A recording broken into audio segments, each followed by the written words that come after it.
إن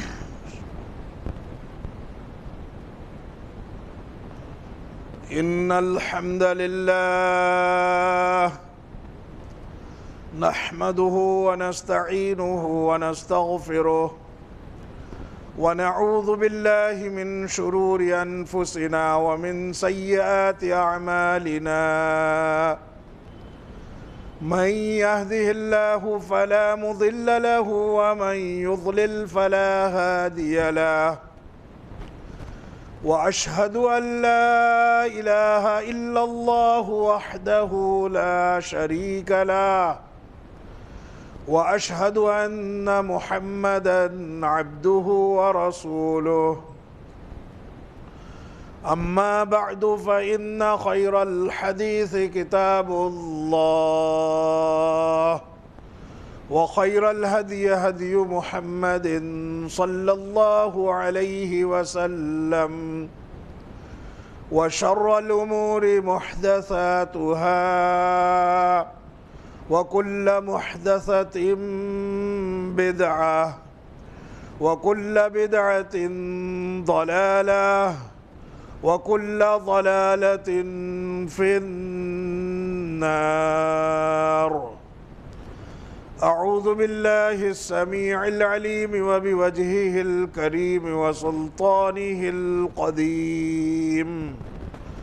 وسلطانه القديم من الشيطان الرجيم.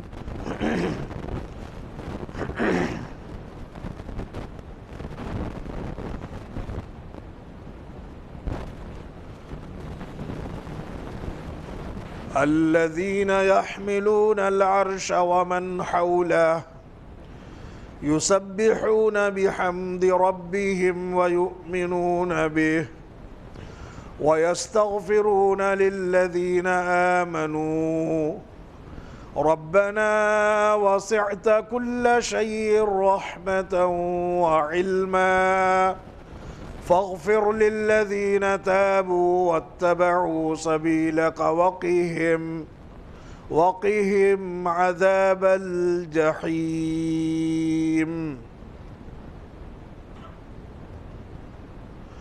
وعن عائشة رضي الله تعالى عنها قالت قال رسول الله صلى الله عليه وسلم إن الله وملائكته يصلون على الذين يصلون الصفوف ومن سد فرجة رفعه الله بها درجة. رواہ ابن ماجہ. اللہ رب العزت کی بے پناہ حمد و ثنا، اس کی تعریف و توصیف، اس کی کبریائی بڑائی بزرگی، اس رب ذوالجلال کا بے انتہا شکر و احسان، اور میرے اور آپ کے پیغمبر کائنات کے ہادی امام مقتدی رہنما و رہبر بہتر و برتر صاحب حوض کوثر نبیوں کے افسر خاتم الانبیاء والمرسلین رحمت للعالمین حضرت محمد الرسول اللہ صلی اللہ علیہ وآلہ وسلم پر انگنت ولا تعداد درود و سلام کے بعد، رب ذوالجلال کی توفیق اور اس کے نہایت ہی فضل سے خطبہ جمعہ کے اس مبارک و مختصر وقت کے لیے حالات کی مناسبت سے مسلسل چل رہے مضمون کے مطابق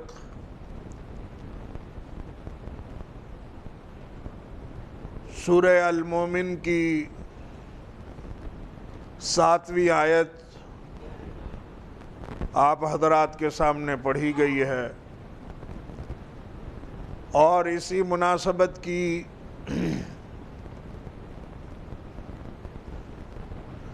آج کے خطبہ جمعہ کی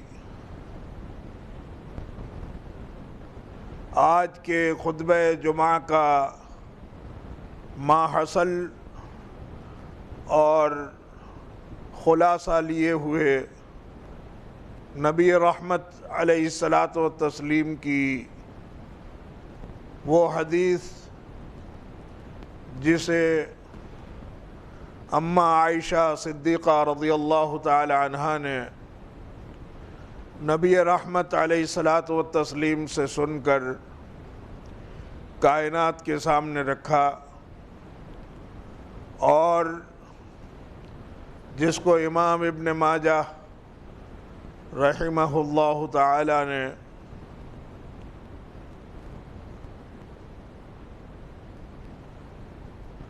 اپنی کتاب میں جمع کیا، آپ حضرات کے سامنے پڑھی گئی ہے۔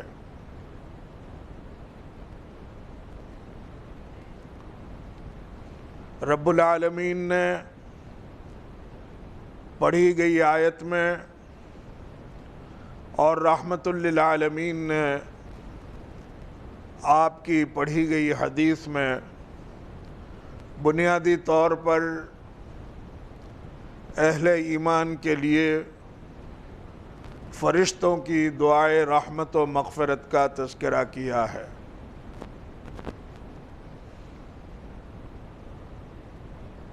اس سلسلے کی پچھلی گفتگو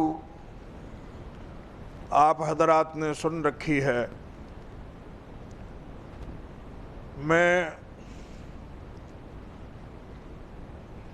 بات اچھی طرح سے ذہن نشین ہو جائے اس لیے پچھلے خطبوں کے مطابق تھوڑا سا فرشتوں کا تذکرہ آپ حضرات کے سامنے رکھنا مناسب سمجھتا ہوں، تاکہ خطبے کا ماحصل اچھی طرح ذہن نشین ہو جائے۔ فرشتے ہم سب جانتے ہیں کہ یہ اللہ کی فوج، یہ نورانی مخلوق ہے۔ خلقت الملائکۃ من نور، صحیح مسلم کی روایت کے مطابق فرشتوں کو اللہ نے نور سے پیدا کیا، پھر ان کا تعلق غیب سے ہے، اور ان کے وجود پر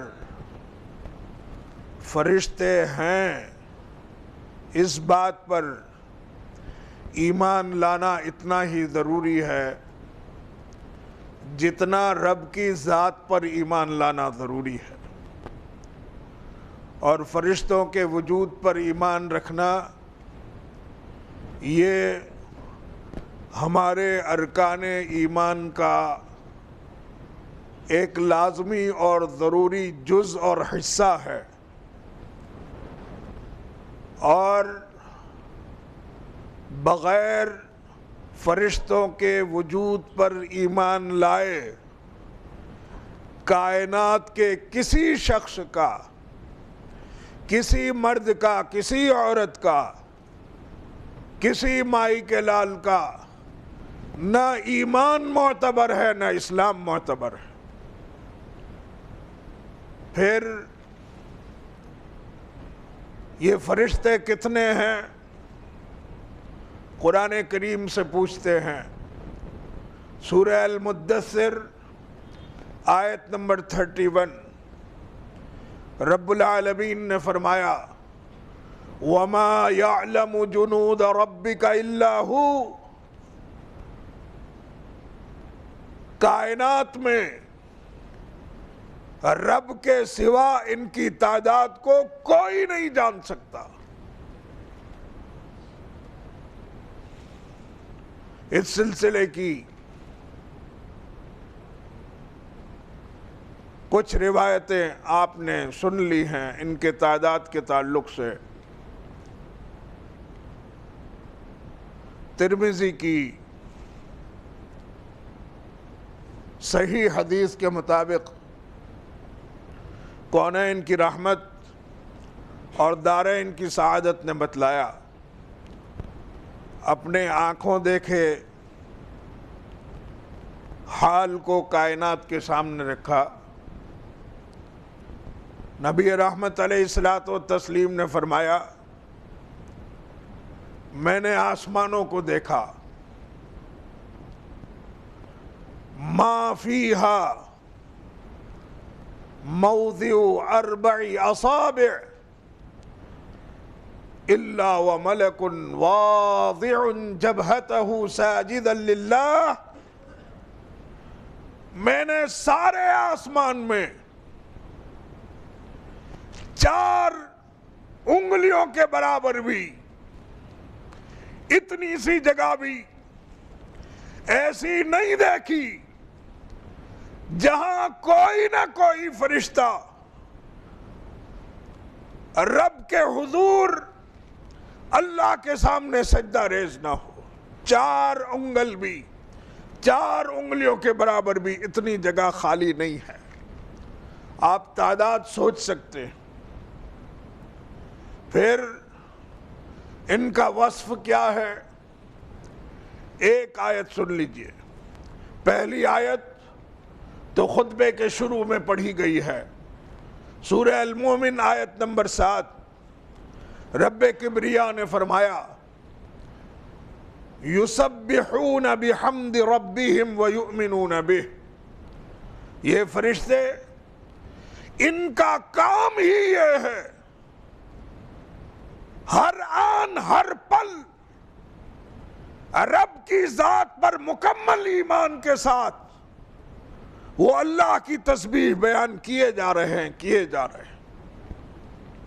ہما وقت تسبیح میں لگے ہوئے ہیں۔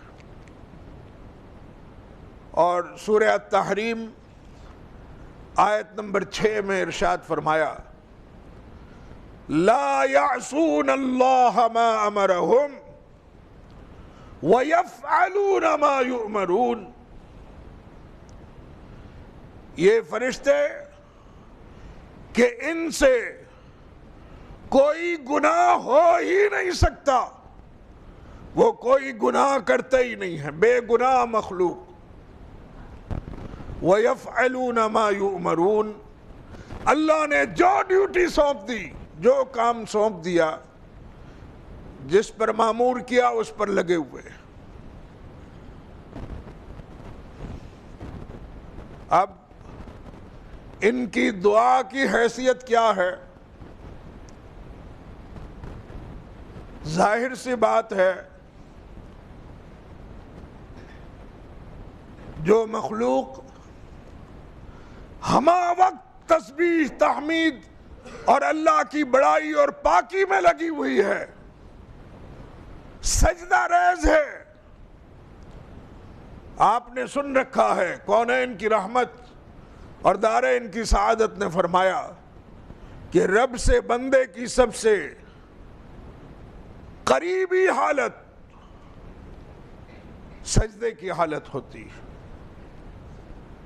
آپ نے ابھی سنا 4 انگلی برابر بھی آسمانوں میں کوئی ایسی جگہ خالی نہیں جہاں کوئی فرشتہ اللہ کے سامنے سجدہ ریز نہ ہو۔ اور وہاں سورہ الاعراف آیت نمبر 206 میں فرمایا، ان الذین عند ربک لا يستکبرون عن عبادته ويسبحونه وله يسجدون۔ جو اللہ کی فوج ہے، اللہ کی عبادت سے کبھی منہ نہیں موڑتی، ہما وقت تسبیح میں ہے۔ وَلَهُ يَسْجُدُونَ، اور ہر وقت اس کے سامنے سجدہ ریز ہے۔ اب ان کی دعا کی حیثیت، جب یہ مخلوق ہمہ وقت تسبیح، تحمید، تقدیس،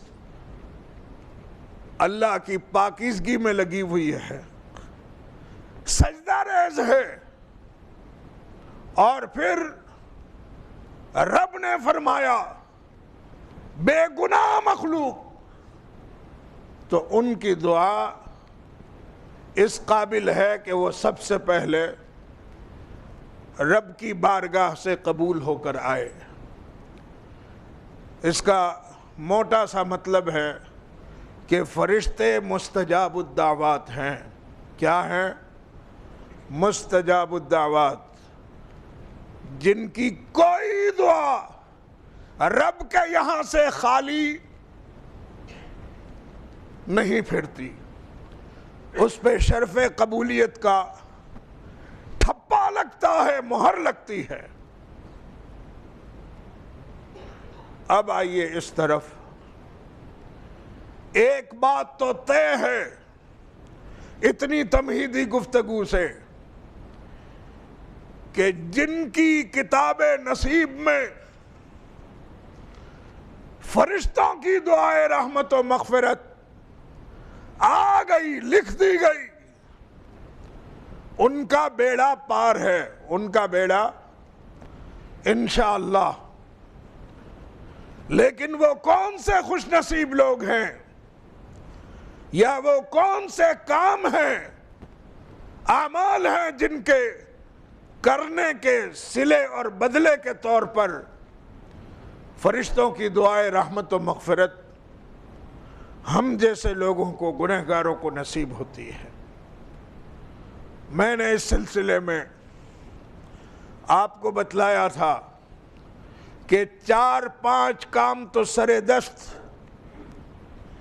جن سے فرشتوں کی دعائیں رحمت و مغفرت میسر آتی ہے، وہ مسجد سے جڑے ہوئے ہیں، مسجدوں کی حاضری سے جڑے ہوئے ہیں، مسجدوں کی باجماعت نماز کی پابندی سے جڑے ہوئے ہیں۔ کچھ کام گزر چکے، آج کے اس خطبہ جمعہ کا کام، اور جس کام کو ذہن نشین کرنا ہے اور کوشش کرنی ہے کہ رب کبریا ہمیں اس عمل کا پابند کر دے، اور اس کے صلے اور بدلے میں مستجاب الدعوات فرشتوں کی دعائے رحمت و مغفرت ہمارے نصیب کر دے۔ وہ کام کون سا ہے؟ اماں عائشہ کی جو روایت آپ حضرات کے سامنے پڑھی گئی،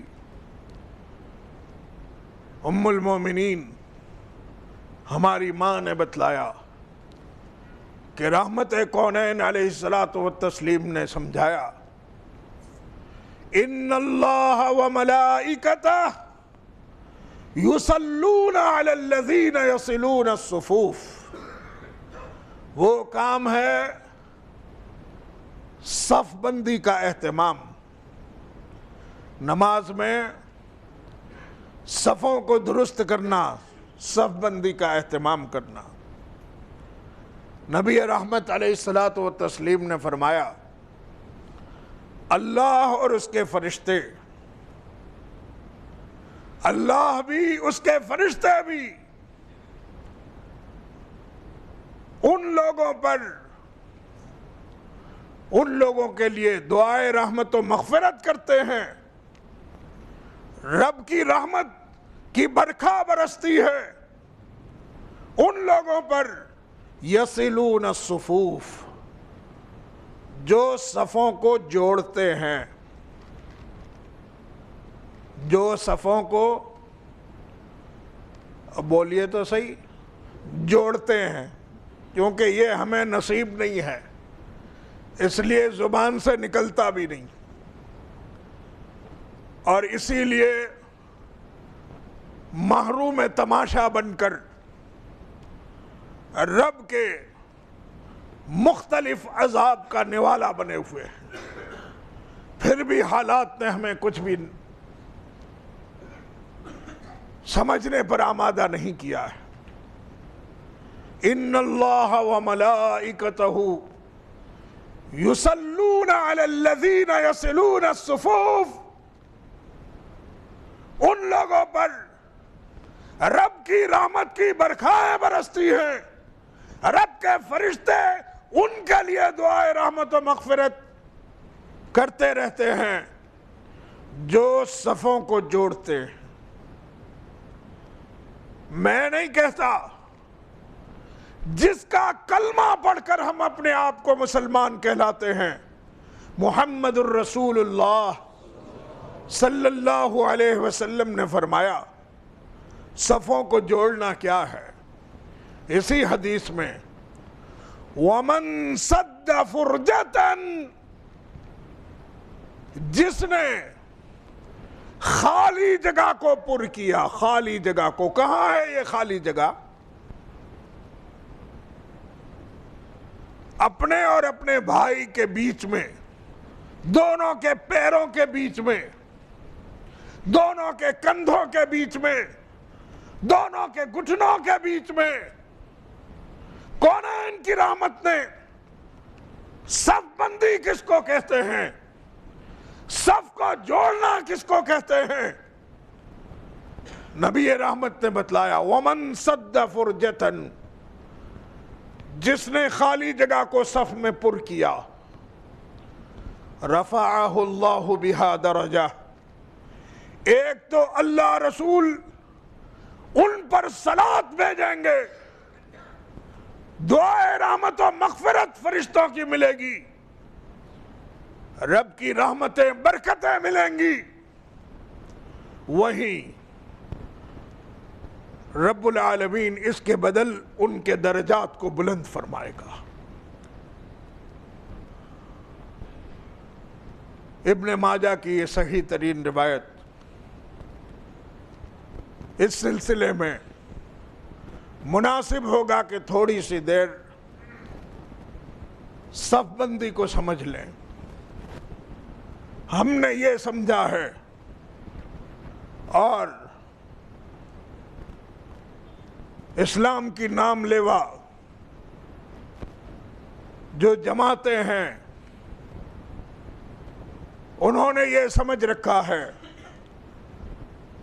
کہ مسجد کی صفوں میں ایک لائن سے کھڑے ہو جانا،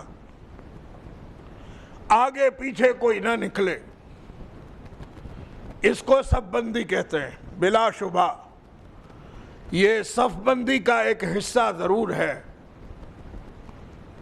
ایک جز ضرور ہے، لیکن اس طرح برابر برابر کھڑے رہ جانے سے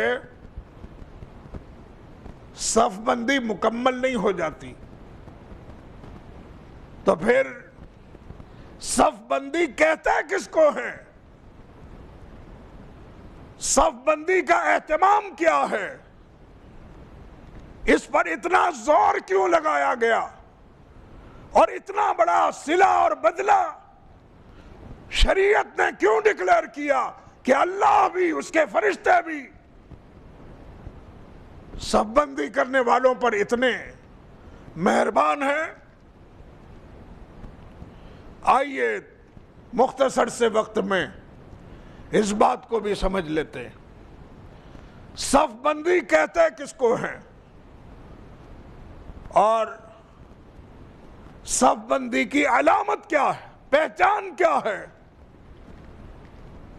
ابو داؤد کی 662 صحیح حدیث، راوی ہے نعمان ابن بشیر رضی اللہ تعالی عنہ، کہتے ہیں آنکھوں دیکھا حال بیان کرتے ہیں، ایک نماز کے لیے تکبیر دے دی جا چکی ہے، کونین کی رحمت، دارین کی سعادت محمد مصطفیٰ، ذرا اونچی آواز سے کہیے صلی اللہ علیہ وسلم مصلی پر تشریف لا چکے ہیں۔ صحابہ کرام اسلام کی اولین جماعت جنہوں نے اس دین کو اپنے خون سے سینچا۔ السابقون الاولون من المہاجرین والانصار، اسلام کی اولین جماعت کھڑی ہے۔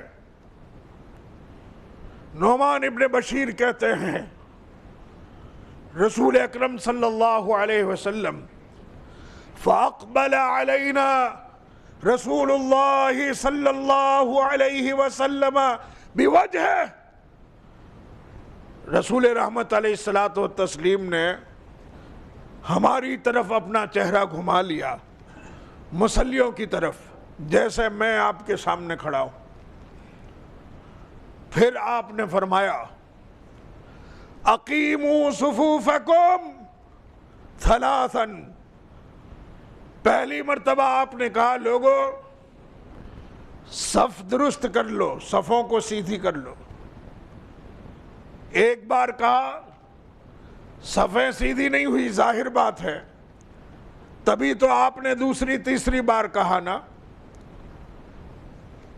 دوسری بار کہا لوگوں میں تم سے کہہ رہا ہوں صفوں کو سیدھی کر لو، اب بھی صفیں سیدھی نہ ہوئی۔ تیسری مرتبہ کہا اقیموا صفوفکم، دیکھو لوگو صفوں کو سیدھی کر لو، لیکن تیسری مرتبہ کہنے کے باوجود بھی صفیں سیدھی نہ ہو سکی۔ کیا ہم میں سے کوئی یہ سوچ بھی سکتا ہے کہ یہ جو جماعت کھڑی ہے صحابہ کرام ہیں، کیا جو آپ کے صرف لبوں کی حرکت نہیں، آپ کے اشارہ ابرو پر قربان ہو جاتے تھے، خون کا آخری قطرہ نچوڑنے کے لیے تیار ہو جاتے تھے، کیا تین مرتبہ کہنے کے باوجود کیا ان کی لائن سیدھی نہیں ہوئی ہوگی؟ بلا شبہ سیدھی ہوئی تھی، لیکن صف بندی کا اتمام نہیں ہو پایا تھا، صف بندی مکمل نہیں ہو پائی تھی۔ مکمل کیسے ہوتی ہے؟ اسی حدیث سے سمجھتے ہیں۔ اور آج اس سبق کو رسول رحمت کی محبت اگر سینوں نظر و فکر میں ہے تو اس کو لے جائیے، اس پیغام کو لے جائیے۔ راوی کہتے ہیں 3 مرتبہ کہنے کے بعد بھی جب صفیں درست نہیں ہوئی تو رسول رحمت علیہ السلام کا چہرہ غصے سے تمتما اٹھا، اور آپ نے بددعائیہ کلمات جو عام طور پر آپ نے کبھی نہیں نکالے، لیکن جب بھی کبھی شریعت کے کسی مسئلے پر آنچ آتی، رسول رحمت علیہ السلام غصے سے تمتما اٹھتے کہ شریعت کے ساتھ کوئی سمجھوتا نہیں ہو سکتا۔ آپ نے فرمایا واللہ لتقیمن صفوفکم او لیخالفن اللہ بین قلوبکم، دیکھو لوگو اب یا تو صفوں کو درست کر لو، ورنہ رب کبریا کی قسم کھا کر کہتا ہوں کہ اللہ تمہارے دلوں کو بھی ٹیڑھا کر دے گا۔ مخالفت قلوب کیا ہے؟ دلوں کا ٹیڑھا پن، آپسی نفرت، عداوت، بھائی بھائی کے درمیان بغض، حسد، کینہ، کپٹ، یہ اللہ تمہارے دلوں میں ڈال دے گا۔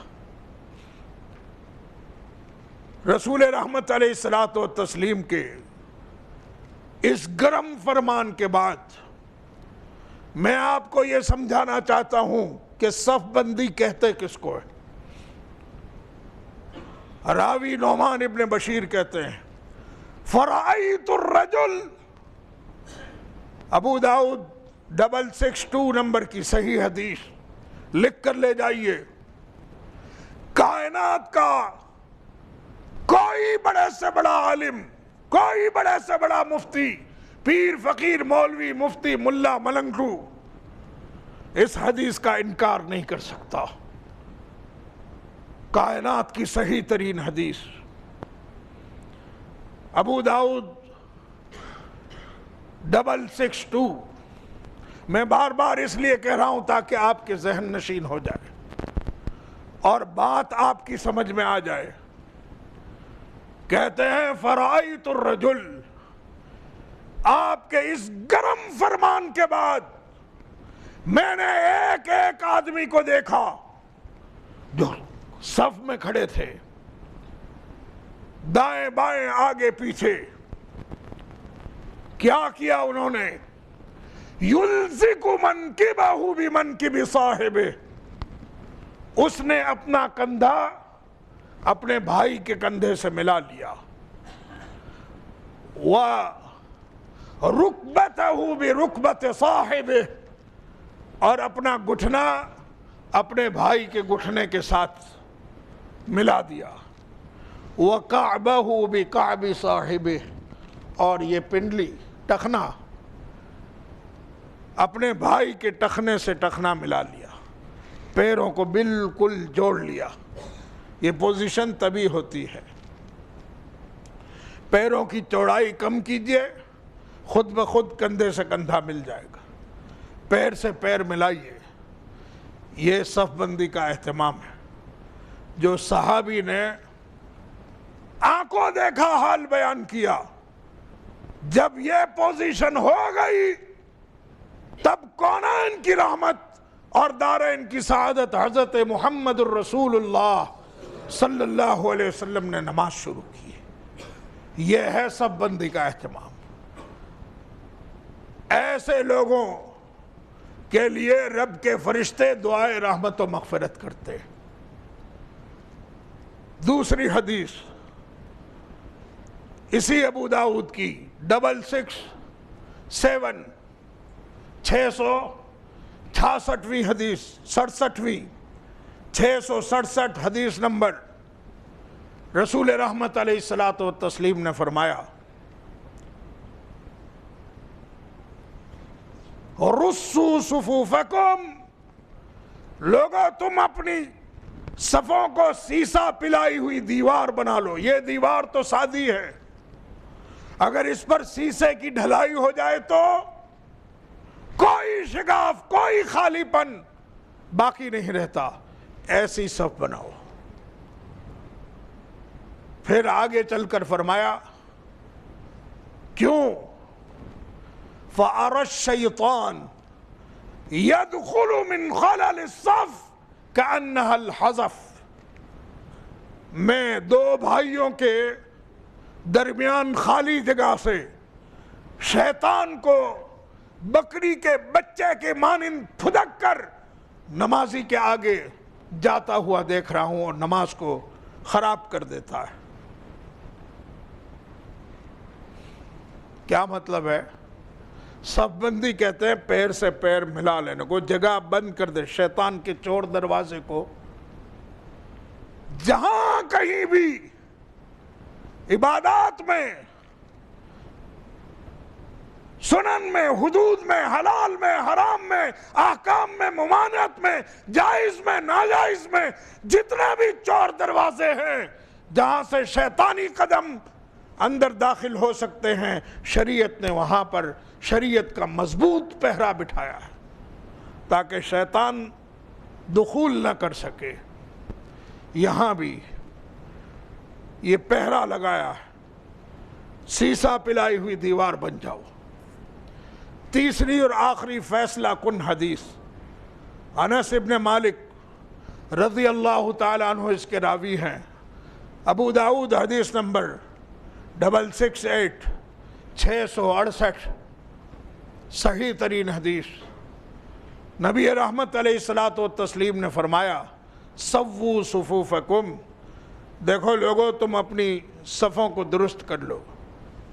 اب جہاں کہیں بھی جب کبھی بھی آپ یہ سنیں استووا، یہ وہ الفاظ ہیں جو کونین کی رحمت اور دارین کی سعادت کی زبان فیض ترجمان سے نکلے ہوئے، جو یہ اعلان کرتے ہیں اس وقت بھی کر رہے تھے، آج ان کے جانشین ائمہ مساجد کی زبانوں سے وہی اعلان ہوتا ہے استووا، لوگوں صفوں کو سیدھی کر لو، مل جاؤ، جڑ جاؤ۔ یہ سارے الفاظ صف بندی کے اہتمام کے، اس کا مطلب ہے پیر سے پیر، کندھے سے کندھا، گھٹنے سے گھٹنا ملا لو۔ کیوں؟ فَإِنَّ تَسْوِيَةَ الصَّفِّ مِن تَمَامِ الصَّلَاةِ، اس لیے کہ پیر سے پیر ملانا، گھٹنے سے گھٹنا اور کندھے سے کندھا ملانا یہ نماز کو پورا کرنا ہے۔ آپ بتائیے جب نبی نے کہہ دیا صلی اللہ کہ یہ نماز کو پورا کرنا ہے، اگر کوئی یہ نہیں کرتا، پیر سے پیر نہیں ملاتا، چاہے کائنات کے کسی بڑے سے بڑے امام، پیر اور فقیر نے ہی کیوں نہ روکا ہو، کونین کی رحمت نے محمد مصطفیٰ جن کا کلمہ پڑھ کر ہم اپنے آپ کو مسلمان کہلاتے ہیں، ان کا حکم ہے، ان کا فرمان ہے کہ اس کے بغیر نماز مکمل ہوتی، پھر کسی اور کی بات چل سکتی؟ اگر ہم نے کلمے کی لاج رکھی ہے تو فَإِنَّ تَسْوِيَةَ الصَّفِّ مِن تَمَامِ الصَّلَاةِ، نماز کو پورا کرنا ہے تو صف بندی کا اہتمام اسی طرح کرنا ہوگا۔ ایسے لوگوں پر رب کی رحمتیں بھی نازل ہوتی ہیں، فرشتوں کی دعائے رحمت و مغفرت بھی ملتی ہے۔ ایک چیز اور ہو جائے تاکہ بات اور اچھی طرح سے سمجھ میں آ جائے۔ دیکھیے اس حدیث میں جو 667 نمبر کی آپ کے سامنے پڑھی گئی، شیطان پیچھے سے داخل نہیں ہو سکتا، کیونکہ وہاں شریعت کا پیر سے پیر ملانے کا مضبوط پہرا ادھر موجود ہے، اور اگر کسی وجہ سے پہلے سے چھپ کر آگے آ گیا تو آگے سے بھی اس کو نکلنے کا کوئی راستہ ملتا۔ اس کو سمجھنے کے لیے 23ویں ہجری کی مدینہ طیبہ کی فجر کی نماز میں جانا پڑے گا، جس کا امام عمر ابن خطاب رضی اللہ تعالیٰ عنہ 23واں سال ہجرت کا، اور خلیفہ وقت عمر ابن خطاب رضی اللہ تعالیٰ عنہ فجر کی نماز شروع کر دی ہے۔ پیچھے کھڑے لوگوں میں سے عبداللہ بن عباس ہیں، عمرو ابن محمون ہیں، اور عبد الرحمن ابن عوف رضی اللہ تعالیٰ عنہ ہیں۔ ابھی تو نماز شروع ہی کی تھی، قرات شروع ہو اس کے بدل زبان سے نکلا مجھے کسی کتے نے کاٹ لیا ہے، اقلنی الکلب، کسی کتے نے کاٹ لیا ہے۔ صرف پیچھے والوں کو اس کا علم ہے، اور خون جسم سے بہنے لگا۔ پیچھے نبی رحمت علیہ الصلوۃ والتسلیم کے فرمان کے مطابق میرے پیچھے بالکل حاضر دماغ عقل مند پڑھے لکھے لوگ کھڑے ہوں، تاکہ امام کے ساتھ کوئی مسئلہ پیش آئے تو وہ امامت کی جگہ کو سنبھال لے۔ اس دن کی فجر کی نماز خلیفہ وقت کی جگہ نائب نیابت کے طور پر نصیب ہوئی صحابی جلیل عبد الرحمن ابن عوف رضی اللہ تعالیٰ عنہ کو نماز سنبھال لی ہے، حضرت عمر نیچے گرے ہوئے ہیں، لوگوں کو کچھ پتہ نہیں، سبحان اللہ کہہ رہے۔ عبد الرحمن ابن عوف نے مختصر سی نماز پڑھا کر ختم کی۔ کیا ہوا تھا؟ ایک مجوسی غلام، دشمن اسلام، یہ مغیرہ بن شعبہ رضی اللہ تعالیٰ عنہ کا غلام تھا، پہلے سے اس نے حضرت عمر کو قتل کرنے کی ٹھانی تھی، اور نبی رحمت علیہ الصلاۃ والتسلیم نے اپنی حیات طیبہ میں عثمان کے ساتھ عمر کو بھی شہادت کا درجہ دیا تھا جب آپ احد پر گئے تھے۔ بخاری کی روایت ہے، نبی رحمت علیہ الصلاۃ والتسلیم ابو بکر، عمر اور عثمان رضی اللہ تعالی عنہم یہ چاروں احد پر گئے۔ احد یہ مسلمانوں سے بھی رسول اکرم صلی اللہ علیہ وسلم سے بے پناہ محبت کرتا ہے، نبی کی حاضری سے، اور پھر 3 خلفاء ساتھ میں ہیں، محبت سے جھومنے لگا۔ یہ کوئی قصہ کہانی نہیں، بخاری کی صحیح ترین حدیث ہے، جھومنے لگا۔ نبی رحمت علیہ الصلاۃ والتسلیم نے ڈائریکٹ اللہ کے حکم سے احد کو خطاب کیا، اثبت احد، احد رک جا، تھم جا، فإن علیک نبی وصدیق وشہیدان، آج تجھ پر نبی ہے، صدیق بھی ہے، اور 2 شہید بھی ہیں۔ احد تھم گیا، لیکن کائنات نے نوٹ کیا، آسمان اور زمین گواہ بن گئے کہ اگر عثمان کو شہادت ملنی ہے تو عمر کو بھی شہادت ملنی ہے۔ یہ ابو لولو فیروز اس کا نام ہے۔ رات کے اندھیرے میں آگے جا کر چھپ گیا یہ شیطان، اور پھر موقع پا کر 2 دھاری خنجر سے حضرت عمر پر ایسا وار کیا کہ آپ کے جسم کا خون بہہ گیا اور آپ اس سے شفا یاب نہ ہو سکے، اور جام شہادت نوش فرمایا۔ کن روایت لکھتی ہے، عمرو ابن میمون کہتے ہیں کہ آپ پر وار کرنے کے بعد اس نے صفوں سے نکلنے کا، صفوں سے باہر نکلنے کی ساری کوشش کر ڈالی، لیکن یہ صحابہ تھے سیسا پلائی ہوئی دیوار کے مانند کھڑے تھے، اس کو کہیں سے باہر نکلنے کا اور اپنے آپ کو بچانے کا کوئی موقع نہ ملا۔ تو اس نے کیا صف بندی، سیسا پلائی ہوئی دیوار کے مانند کھڑے ہوئے لوگوں میں سے اس نے 13 صحابہ پر اور وار کیا، جس میں سے 7 وہیں دم توڑ کر راہ اجل کے مسافر بن گئے۔ اور پھر انہی عبد الرحمن ابن عوف نے اپنا کمبل، بلینکٹ نکالا، موقع بھانپ کر اس پر ڈال کر اس کو پکڑ لیا، تو اس نے سمجھا اب کوئی گنجائش نہیں، تو خود ہی اپنے اوپر وار کر کے مر گیا۔